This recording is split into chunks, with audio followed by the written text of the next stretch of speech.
Sasa huyu shekhe aliyetajwa hapa ana tabia kushirikiana na hawa watu wa bid'a. Sahihi. Kuna watu siku hizi wana funguo za janna mkononi.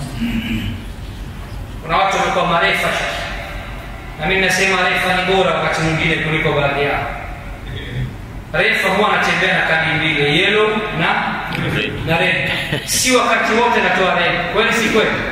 Wakati mwingine natoa yellow sio? Lakini kuna watu wao hawana kumswalia Mtume, wana red kadi mkononi. Dasikia tu fulani sio mwenzetu kafir, kashatoka katika Uislamu. Sasa huyu shekhe aliyetajwa hapa ana tabia kushirikiana na hawa watu wa bid'a. Sahihi. Subhanallah. Kwanza ifahamike kwamba kulikuwa na makubaliano ya wanasunna wa Afrika Mashariki kufanya kongamano la kielimu, kwa maana ya kuwaita watu kutoka sehemu mbalimbali, iwe ndani ya ule mji wa kongamano au nje, waje kunufaika na mashehe mbalimbali unaotoka nchi za Afrika Mashariki. Ndio. Ilikuwa imejumuisha Tanzania, Kenya, Uganda, Rwanda, Burundi, na baadhi ya wakati wanakuja mpaka Kongo. Sema Kongo kwa sababu ya matatizo ya kiamani kule, huwa mara nyingi hawaji. Lakini hizi nchi nilizozitaja nne hizi huwa wanashiriki. Ndio. Sasa mwaka jana tulipofanya kongamano, huwa tuna kawaida kabla ya kongamano kuisha wanaulizwa watu kutoka zile nchi, nani mwaka huu atabeba jukumu la kuandaa kongamano. Sasa mwaka jana walipata ghera kubwa sana watu wa Mwanza. Kwa sababu walikuja watu wengi kutoka Mwanza pia. Wakasema kwa kifua kwamba bwana, sisi safari kongamano tutalibeba sisi. Kwa hiyo wakenda wakakaa kama ilivyokuwa hapa. Tuna taasisi nyingi za sunna, lakini Answari tuliamua kujitolea. Ndio. Kwamba sisi tutabeba uzito wa kupokea wageni na wahadhiri na kila kitu. Kwa hiyo kule Mwanza kukawa na taasisi moja wanasunna inaitwa Safina. Ndio. Unaona? Kwa hiyo wao walipofika kule mwanzo wa mwaka wameanza kufanya maandalizi. Hivi karibuni sasa ndio wakaanza kutoa matangazo, kutaja tarehe. Nafikiri itakuwa mwezi wa 6, tarehe 27, 24 na 29 kama sijasahau. Wakawa wanatoa sasa matangazo ya mashehe watakaohudhuria. Ndio. Unaona? Kweli tukaona mashehe. Kamati ya Dawa ya Afrika Mashariki kwa kushirikiana na Safina Islamic Foundation wanakuletea kongamano la kidawa la Afrika Mashariki litakalofanyika kuanzia tarehe 27 hadi 29 mwezi wa 6 mwaka 2025 katika viwanja vya shule ya msingi Mirongo jijini Mwanza, Tanzania. Masheikh kutoka ndani na nje ya Tanzania watakuwepo. Lakini sasa kwenye magrupu yetu tulikuwa na hadhari ya mpaka tupate mtu tunayemwamini ndio tunatangaza list. Sasa katika bahati mbaya ni kwamba tulikuta kuna tangazo la shekhe aliyetajwa hapa, Sheikh Kishki, kwamba atahudhuria. Hili kwa hakika lilitufanya tuache hata kutangaza. Kwa sababu msimamo wetu uko wazi. Sisi hatushirikiana na huyu bwana pale ambapo alipokwenda kushirikiana na watu ambao kwa sababu hili kongamano la wanasunna. Sahihi. Unaona? Si eti la Waislamu kwa ujumla. Ndio. Wakati huyu bwana alitangaza kwamba anashirikiana na maibadhi, anawaona ni wenzawe katika dawa, kwa hiyo anaweza akashirikiana mkono kwa mkono mpaka akafanya mambo mengi ya kuonyesha kwamba bali mpaka sasa na msimamo wake ule. Ni juzi tu nimesikia hotuba ya Ijumaa anazungumzia umuhimu wa Uislamu kwa kitu kimoja bila kujali madhehebu. Inna lillahi. Sasa ukizungumza lugha namna hii, sisi wana sunna, kwa nini twasema ni kongamano la sunna? Kwa sababu tunaamini tunazungumza jambo ambalo halisi ni la Bwana Mtume sallallahu alaihi wasallam. Tunajiepusha na bid'a. Kwa hiyo tunakataa kuwakaribisha watu watakoeneza bid'a. Au hata kama kueneza bid'a, kumleta mtu anafahamika mtu wa bid'a, inafanya watu waone kwamba hawa watu wamewakubali hawa, mbona tena wamewalika. Sasa huyu shekhe aliyetajwa hapa ana tabia kushirikiana na hawa watu wa bid'a. Sahihi. Unaona? Na mojawapo ni hiyo, liko wazi likuwa kwamba ameshirikiana na maibadhi, wakati sisi tunaamini watu wa sunna, sisi na maibadhi kwa upande wa itikadi tuna tofauti tena kubwa. Ndio.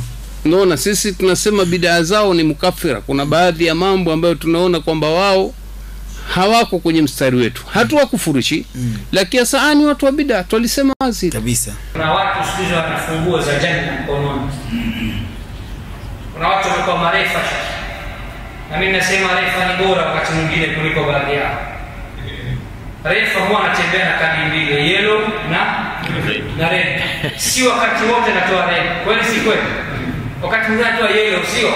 Lakini kuna watu wao hawana kumswalia Mtume, wana red kadi mkononi. Just kitu fulani sio mwenzetu kafir, kashatoka katika Uislamu. Subhanallah. Subhanallah. Kwa hiyo sasa kumuita mtu huyu wakati sisi tulishahadharisha huko nyuma, hatutomwacha kuingia kueneza fikra hizi. Sasa vipi hawa wenzetu sasa mle ndani kuna baadhi ya wakilishi wetu sisi watu wa Ansari tukawahoji. Unaona kwamba mbona hivi, mbona matangazo hayo? Wakasema wacha tutaulizia.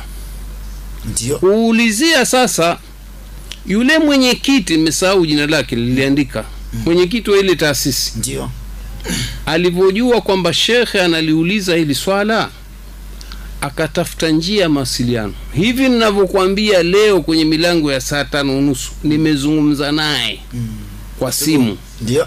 Kuna mtu alimtuma aje kunieleza, ambaye ni mtu ambaye anazoea kwenda kule Mwanza, kuja kwanza kuniomba radhi. Ndio. Unaona kwamba shekhe, wewe ndio ambaye ulitukubalia tupokee hii dhima ya kongamano, lakini twasikitika kwamba kuna kijana wetu mmoja wa mambo ya mitandao, kabla hata mimi sijamuidhinisha, kenda tangaza tu kutoa majina ya mashekhe, hata wenyewe barua hawajapelekewa. Subhanallah. Unaona Kwa hiyo bwana, tumemkemea yule bwana. Kwa hiyo hilo tangazo halipo. Asante. Kwa maana hiyo shekhe, njoo pamoja na watu wako wote. Hatutokuwa na watu sampuli hiyo katika kongamano.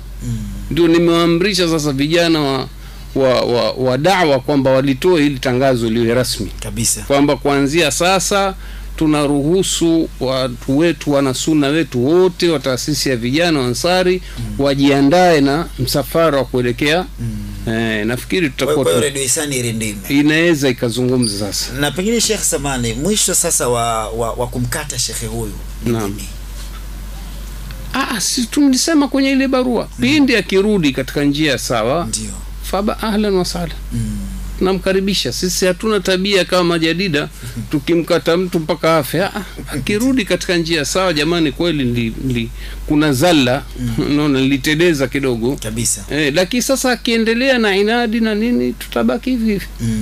Dawa yetu nakwenda kama kawaida. Na sio yeye tu. Hata hivi sasa kumeanza kujitokeza mashekhe wanaojinasibisha na sunna. Wameanza kuingia fani hiyo. Kuna shekhe twamjua sana sisi kijana, ameanza kufanya makongamano kushirikiana na watu wa bid'a. Tena vingungi vya watu wa bid'a Afrika Mashariki. Subhanallah. Huyu kwa hakika katuacha katika alama za kuuliza. Wala hatuna hamu ya kumuita tena hivi sasa. Kwa hiyo liwe ni onyo kwa kila shekhe anaojiita kwamba ni mtu wa sunna, akiwa na mifumo hiyo, wala asitake kuja kwenye taasisi yetu wala misikiti yetu. Hatuwezi kukubali kabisa. Sisi kama tunataka umoja huu uliokuwa feki, umoja wa Habil Nabili, tungewaita mashia, mabuhura na nini, wote wakazungumza kabisa. Na kama kweli watu wanataka umoja, mbona kuna misikiti ya Shafi'i? Mbona kuna misikiti ya Ibadhi? Mbona kuna misikiti ya Buhora? Huyo shekhe mkuu anajiona yeye, aambie jamani, sasa futeni kwenye misikiti yenu msikiti wa Buhora, na sote tusali pamoja. Kabisa. Atakayeingia kwenye msikiti akuta Buhora ndo anaswalisha, aswali. Akienda kwa ibada waswali, akienda kwa mashia aswali. Tufanye ni hivyo labda. Sasa je, dini inaturuhusu hivyo? Hairuhusu. Iqra FM.